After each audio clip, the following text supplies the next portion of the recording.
Hello friends, कसे आहात? तुमच्या सर्वांचं स्वागत आहे आजच्या आमच्या नवीन व्लॉगमध्ये. तर तुम्हा सर्वांना जन्माष्टमीच्या हार्दिक शुभेच्छा.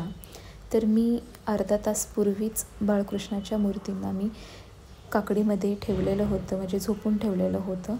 तर अभिषेकापूर्वी त्यांना उठवताना आपण 3 वेळा टाळी वाजवायची आणि हाती घोडा पालकी जय कन्हैया लाल की असे बोलून आपण त्यांना उठवायचं आहे.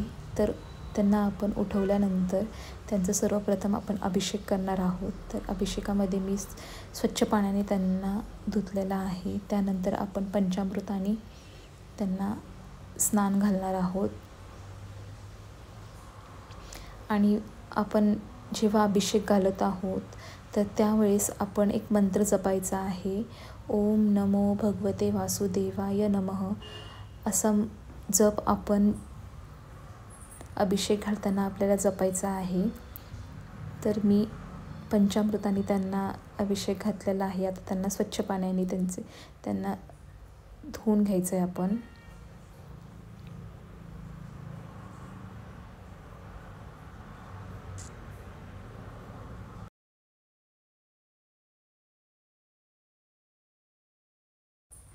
तर स्वच्छ बाळकृष्णाच्या मूर्तींना आपण धुवून घेतल्यानंतर त्यांना स्वच्छ कपड्याने पुसून घ्यायचं आहे. तर आता आपल्याला त्यांची स्थापना करायची आहे. तर त्यासाठी मी हळदी कुंकू अक्षदा वाहिलेल्या आहेत आणि त्यांनाही हळदी कुंकू अक्षदा लावत आहे.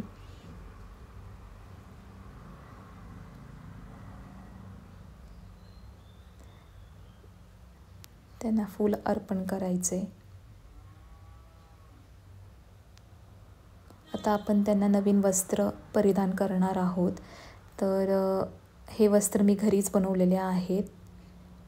कसे झालेत मला कमेंटमध्ये नक्की सांगा.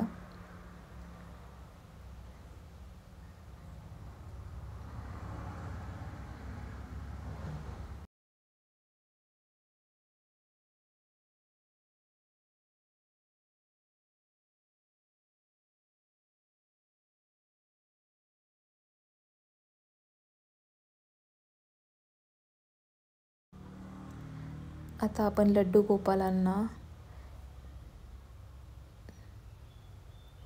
जिथे मी डेकोरेशन केलेलं आहे तिथे मी स्थापन करणार आहे.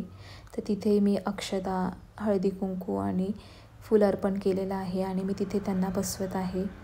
तिथेही आपण त्यांची पूजा करायची. गाय वासरूची जर आपल्याकडं मूर्ती असेल तर तेही तिथे मांडायची आहे. माझ्याकडे आहे म्हणून मी तिथे मांडलेली आहे. तर त्यांची तिथे पूजा केलेली आहे. असंच तुम्ही तुमच्याकडं जर अवेलेबल असेल तर तुम्ही गाय वासरूची मूर्ती तिथे मांडू शकता. तर आपले लड्डू गोपाल किती छान दिसत आहेत तुम्ही बघा. आणि डेकोरेशन खूप कमी वेळामध्ये मी केलेलं आहे डेकोरेशन आणि घरच्याच साहित्याने केलेलं आहे. तर कसं झाले ते मला नक्की कमेंटमध्ये सांगा. आणि जे आपल्या घरामध्ये जे उपस्थित म्हणजे अवेलेबल आहे ते आपण तिथे लड्डू गोपालांना भोग चढवायचा आहे.